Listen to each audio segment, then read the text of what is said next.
All right, man, peace. You know, brothers, as a small child, I would watch NBA basketball in the mid 80s. But really, proactively, I started to watch basketball in 1990, which also happened to be the first year that the NBA changed over their broadcast rights to NBC. And I remember very vividly when they announced the Dream Team project, which was meant to be an attempt to recruit the best professional players in the NBA in order to redeem the failure of the 1988 basketball Olympic team led by David Robinson and Danny Manning, who had lost, I believe, in Seoul, Korea. I believe the 1988 Olympics were held in Seoul. If I'm wrong about that, one of you brothers can correct me. And it was relatively controversial at the time. I'm talking about in 1990 and 91, when they started to decipher exactly which players they wanted for the team, because it was viewed pretty much as being based on a popularity contest. I've seen interviews where Isaiah Thomas and Bill Laimbeer have both alleged that there should have been an open tryout for professional players to make the team, but Isaiah Thomas pretty much lost out on any chance he had to make the Olympic team in 1992, the quote-unquote Dream Team, when he led the walkout of his team against the Chicago Bulls in Game 4 of the 1991 Eastern Conference Finals. Because what that did was that put it on the table of Michael Jordan to be the scapegoat for why Isaiah Thomas did not make that team, when in reality, no, Michael Jordan did not want Isaiah Thomas on the team, but no one else on the team wanted Isaiah Thomas on the team either. And to be quite frank with you, there was a drop-off from Isaiah Thomas to John Stockton, but it was not stark, because John Stockton is one of the top 30 greatest players in the history of the NBA, all-time leader in steals and assists. Why am I bringing all this up? Because they had a very good conversation on this television show right here in regards to which Dream Team was better, or which Olympic team was better, the Dream Team of 1992 or the Redeem Team of 2008, led by the great Kobe Bryant and the great LeBron James and the great Dwayne Wade. So, of course, they're going to talk about it, and I'm going to chime in. 8 years ago today, guys, Team USA, aka the Redeem Team, went to China, won gold medal after defeating Spain in the Gasol brothers. Straight backs on Melo, boy. Oh, look at that. It's been asked before, but because it's August 24th, we're going to revisit it again. This team, the 2008 so-called Redeem Team, they had a lot of talent on their squad. But I'm not even quite sure that they were as good as the 2012 team. The 2012 team, I thought, had more talent and more seasoned talent than this team right here, because the 2012 team had the best players of the 2008 team, but they also had players like Kevin Durant, Russell Westbrook, Kevin Love, etc. I think the 2012 team had more talent than this team, and it would have been a better conversation of which team was better, the 2012 team or the 1992 Dream Team. Dream Team or Redeem Team? Let's look at the numbers. Let's take a look here, comparing 2008 with 1992. Both went 8-0, won a gold medal. Dream Team outscored opponents by 44 points per game. Yeah. Redeem Team had some nail-biters there. It was like 27.9. Let's keep one thing in mind in regards to the 1992 Dream Team. Everybody on that team is in the Hall of Fame. I'm not quite sure if Christian Laettner is in the Hall of Fame, but he really should be, because he's one of the top 5 greatest college basketball players of all time. Christian Laettner is. The NBA Dream Team, in regards to accolades, the 1992 team is nonpareil. There really is no conversation or debate in regards to which team was the greater team in regards to magnitude. But if we're talking about overall talent, going head to head, I think that had the 1992 Dream Team faced the 2012 so-called Dream Team, it would have been extremely competitive. Top scorers, you had Barkley, you had Jordan, Malone. It's a balance right there. I have a good balance over there in China as well. So, Frank, let me throw it to you first. Which one of these you got? Well, LeBron was very young at the time. You know, Kobe, obviously in his prime, had won. But I'm looking at Michael Jordan, Magic Johnson. Let's just look at the roster of this 2008 Olympic basketball team. To be quite frank with you, there are only 2 players on this team that could have even made the 1992 Dream Team, and that's Kobe Bryant and LeBron James. You would have had Kobe on the team over Clyde Drexler, and you would have had LeBron James on the team over Chris Mullin, let's say. But none of these other players could have even made the team. Nothing against them. Phenomenal players, but none of these other guys could have even made that team. And Larry Bird, those 3 guys can be on a lot of mountains. Now look at this squad right here. Michael Jordan, Larry Bird, Magic Johnson, Chris Mullin, Clyde Drexler, John Stockton, Scottie Pippen, Christian Laettner, Patrick Ewing, David Robinson, Karl Malone, Charles Barkley. And by the way, that's who LeBron James would have made the Dream Team over. He would have made it over Scottie Pippen, most likely. But if we were just to compare these teams, Chris Mullin and a prime Carmelo Anthony are a push. And people might not understand that. But go back and look up Chris Mullin's stats from about 1986 to 1993 in his prime. He's a push with Carmelo Anthony because neither one of them were great defensive players, but Chris Mullin actually had better anticipation on defense than Carmelo Anthony had. But there's no one else on that 2008 team that could have made this squad. David Robinson, Karl Malone, Charles Barkley, John Stockton, Patrick Ewing, these are all top 30 to 35 players in the history of the NBA. The 2008 team had players that won't even make the Hall of Fame. Mount Rushmore, especially you had Stockton, Malone. I'm still going with this team. Now look at this squad right here. They have Michael Redd on the team. They had Darren or Deron Williams, however you pronounce it.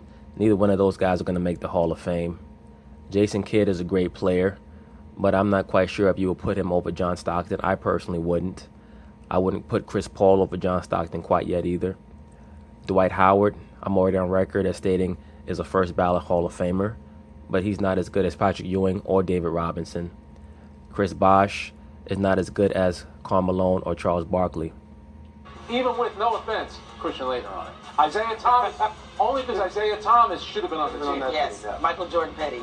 Super petty. That's the blame. You know what? Well, you can blame Michael Jordan because, as I've already stated, he plays the scapegoat for that whole issue. But none of those players wanted Isaiah Thomas on the team. Magic Johnson didn't want him on the team. Larry Bird didn't want him on the team. Karl Malone didn't want him on the team. Charles Barkley did not want him on the team. And that's what happens when you create negative energy around yourself, no matter how great you are. And I'm on record as stating that, in my view, Isaiah Thomas is borderline one of the top 10 greatest players in the history of the NBA. I have him on my list somewhere between 11 and 15. His impact, the way that he changed the culture of the Detroit Pistons, his overall basketball IQ, his toughness, the way that he was able to raise the level of play of his teammates, nonpareil in regards to evaluating little men in the history of the NBA. He certainly deserved to be on the team over John Stockton. But with the multitude of talent that they had, Isaiah Thomas was not going to make or break them. And with a lot of the negative connotations around him and that team, it just wasn't worth it if they were going to alienate all the bigger names that were on the squad.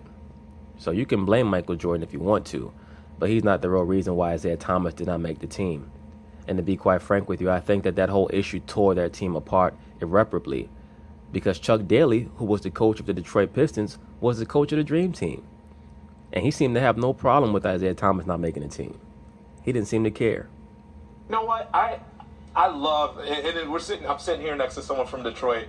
I love Michael Jordan being from Chicago. I can't give it to the Dream Team, though, because athletically, the Redeem Team would blow them off the court. Right, but brother, it's a basketball game. It's not a decathlon. I mean, who What about Hart? Look at that. Even frog-faced Jamel Hill gave him the funny face. Like, nigga, what are you talking about? Hart! Hart, yeah, maybe I'm too young for that to be talking about the 80s. Or too stupid. One or the other. Or maybe both. 80s and the 90s and the stuff, the gusto that they went with back then. But I just don't know, like, who's realistically going to guard a young LeBron at that Scottie Pippen. At that point? Who's Larry Bird going to guard? Okay, so Pippen will. But who's Larry Bird going to guard? Well, who's going to guard him? I think that you could put Larry Bird on a lot of guys. You can hide him. Remember, it's the Olympics. You could play a zone.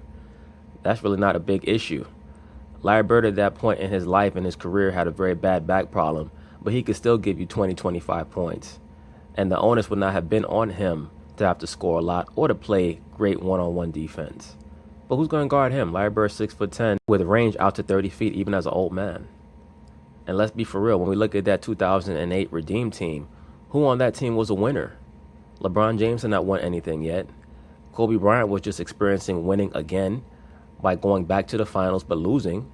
So he had not won a championship on his own yet. Jason Kidd hadn't won shit. Dwayne Wade had won in tandem with Shaq, but he hadn't won in a couple of years because the Heat had totally fell off. Carmelo Anthony had never sniffed winning. So it's a totally different thing when you're facing a team with all that experience like the Dream Team had in winning. You have Michael Jordan, Magic Johnson, Larry Bird on one squad. a hungry Charles Barkley, who was on his way to going to the finals the next season. But just those top three players, they would have broken down the 2008 Redeem team mentally. That's why I say the better debate is the 2012 team. Because with the 2012 team, that Olympic team had a LeBron James who just won his first championship. They had a Kobe Bryant who had won 2 consecutive championships in 2009, 2010. They had Dwayne Wade. They had Russell Westbrook. They had Kevin Durant. They had Carmelo Anthony. That team was stacked. That team would have gave the Dream Team a run for their money. Didn't even play that much. There you go. There you go. I mean, did you forget they have Darren Williams on the Redeem team? I know. What happened to that dude? All right. I that's can fair. tell you this: everybody on the Dream team was an NBA legend and stayed in the league and a Hall of Famer. Right. Darren Williams, not so much. Yeah. I just don't think athletically they could have hung with them. David. Beyond that, Michael Redd, I mean, let's be for real. And a lot of these guys, it's so funny to me because I see a lot of these type of dudes on YouTube in the comment section. They act like the NBA took this astronomical quantum leap athletically from the 1990s to the 2000s or the 2010s. Like the athletes today are so much better than back in the 1990s. That's a big damn joke. It'd be one thing if you were talking about the NBA in the 1940s or 1950s before integration. But from the 1970s onward, there's not that big a difference in athleticism. The main difference is in training techniques and performance-enhancing drugs. That's the main difference. Because the great athletes of the 1980s are just as great as the great athletes of now. There's nobody in the NBA today more athletic than Dominique Wilkins was. Nobody. There's nobody in the NBA today more athletic than Michael Jordan was or Clyde Drexler was. So this notion that the players today are so much more athletic, I'm just not buying it. Now, the training techniques are better and more comprehensive. But once again, the better comparison is the 1992 Dream Team versus the 2012 Dream Team. They would have provided a lot of matchup problems for the 1992 Dream Team. Because I don't know who's guarding Kevin Durant. I have no idea who's guarding that guy. David Robinson out there? Clyde? Clyde? Well, damn, Dwight's not a good argument to make right now, is it? Come on, man. Like, No. The longevity of that team, you can't argue. I will give you that. And I think the Dream Team, they meshed together perfectly. You know, I mean, Michael Jordan, you have Charles Barkley still in his prime. I mean, there are a lot of players on that team still in their primes that were legends. So I don't feel like I'm looking at this and looking at it through rose-colored glasses. Like, that team was better. look, Magic and Michael. I'm one of those people. I think the Exactly. NBA is in a great place right now. I love our stars. I hate when older players are bashing the way the game is played today. I agree, because it goes both ways. The same way a lot of younger dudes try to look back at the 1980s and talk down on the athleticism is the same way that it's not good when the players from the 1960s and 70s and 80s try to look down on the players today. Because the players today, they have more freedom, they have more options to monetize their talents, and the older players should be happy for that, as opposed to trying to talk down on their options. They think they're wrong. I think the game is great. But you ain't going to tell me 2008 better than That's 92. right. 92, Old man bro. yelling at Cloud right here. Get on my lawn. Here's what the Absolutely. I agree with you, Mr. Amin El-Hassan. There's no way in the world. Now, once again, that 2012 team, that team was no joke. But they probably did not want to compare them because the margin of their victories was slimmer than the 2008 team. But I think that's more of a reflection of how much the world had caught up with the NBA by 2012. But anyway, peace.